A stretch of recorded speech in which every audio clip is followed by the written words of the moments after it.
I'm Joseph Meisner. I'm the director of Flood Streets. I'm Helen Krieger. I'm the writer and producer for Flood Streets.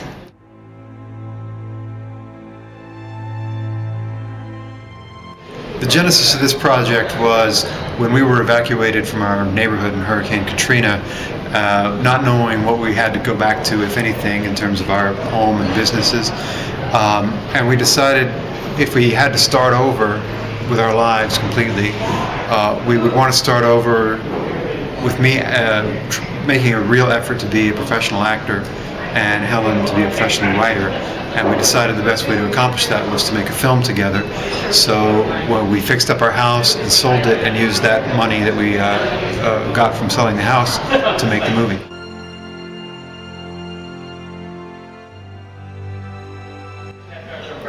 And one of the storylines in Flood Streets follows a real estate agent who has to go through a series of flooded houses. And I really got that idea. I was working my day job at the time when Katrina hit was as a real estate agent going through historic homes in New Orleans.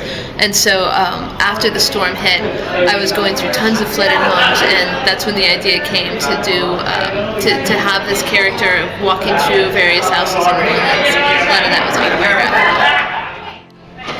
The initial idea for Flood Streets came from the movie Shortcuts, which is a movie of a series of short stories by Raymond Carver that were adapted into a kind of an anthology ensemble film.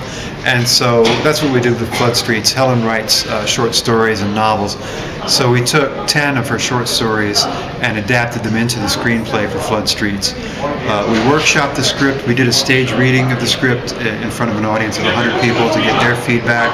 And it was probably 7 months after we did the stage reading that we began production on the film. Our highest profile actor in the film is Harry Shearer from This Is Spinal Tap and The Simpsons. Harry is a New Orleans resident and a strong advocate of the city of New Orleans. And we sent him the script and asked him if he could take part in the stage reading. Initially he said he wasn't available that weekend, so we changed the date and he was available and he participated in that stage reading. And he also gave us great feedback on the script. He said that the impetus behind making Spinal Tap was they wanted to do a movie that finally got rock and roll right. And he said that our script was the first script he'd seen that really got New Orleans right. And so that was a high compliment to us. And that was the reason he agreed to participate in the film. He actually plays two roles.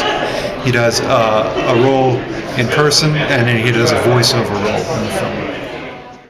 When we, after we did the staged reading, we made a couple kind of feeble attempts to raise money for the movie, but really we realized that this being our first feature, A, it was going to be hard to raise money, and B, that's really not our strength, is fundraising, and so we decided we would put our efforts where it was best served, and I really worked on the script hard and gave it to a lot of people to read, and we did a lot of the casting, and then we basically sold our house to raise the funds for the movie, and so that was how we got our initial funds.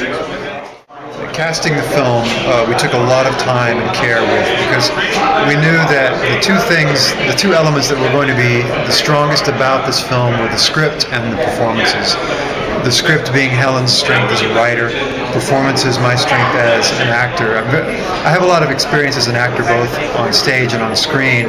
I don't have as much experience with the technical end of filmmaking, so we knew that we really had to polish and really push those elements of writing and performances. So we took a lot of time with casting, and we really were very fortunate to get Becky Stark. Becky Stark is an indie singer-songwriter, pretty well known in the indie folk world. She was Rolling Stone magazine's #3 artist to watch in 2007. She's played with bands called Lavender Diamond and the Living Sisters, and she sang on the Decemberists' most recent album, The Hazards of Love. She is a great singer and a really extraordinary actress. Not a lot of people know about her as an actress, but I had worked with her back in 2001 in Austin, Texas, on a punk rock operetta called The Cry-Pitch Carols.